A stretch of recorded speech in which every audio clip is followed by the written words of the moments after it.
kwa wale wote wanaogombea viti maalum, iwe udiwani, iwe ubunge wa Jamhuri ya Muungano wa Tanzania, iwe uwakilishi, baraza la wawakilishi.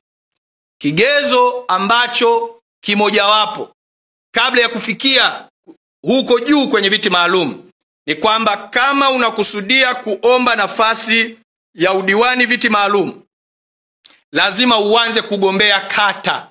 Tafsiri yake ni nini? Utapaswa ugombee nafasi zote mbili, udiwani wa kata na udiwani wa viti maalum. Kama unagombea jimbo, viti maalum, manake lazima ugombee na jimbo. Tafsiri yake ni nini? Utalazimika kugombea nafasi zote mbili, manake utagombea jimbo na utagombea viti maalum. Kwa tafsiri nyingine, ili chama hiki kikufikirie kukuteua kwenye udiwani wa viti maalum au ubunge wa viti maalum, pamoja na sifa na vigezo vingine tutakavyovitangaza, lazima uwe umetoka kwenye kapu la kugombea udiwani ama ubunge. Nafikiri waandishi ambao tumeelewana.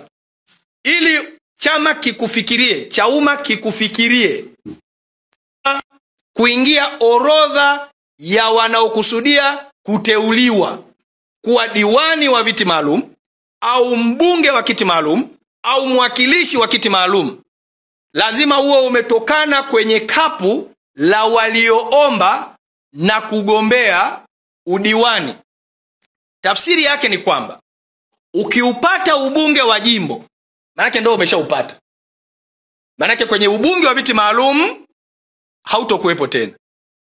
Ukiupata udiwani wa kata, manake ni kwamba udiwani wa viti maalum basi wewe umeshausamehe. Lakini ukiukosa udiwani uliogombea kwenye kata, ndio sifa kuu ya wewe kuingia kwenye orodha ya wanaoomba kuteuliwa na chama kuwa madiwani wa viti maalum. Ukiukosa ubunge uliogombea, ndio kigezo kikuu cha wewe kuingia kwenye orodha ya wanaoomba kuteuliwa na chama kuwa wabunge wa viti maalum. Kwa hiyo wewe kama hujagombea kata, kama hujagombea jimbo, halafu ukasema mimi nasubiri viti maalum, manake umeshapoteza sifa ya kwanza ya msingi kabisa. Manake hutokuwemo kwenye orodha ya chama kitakachowajadili kwa ajili ya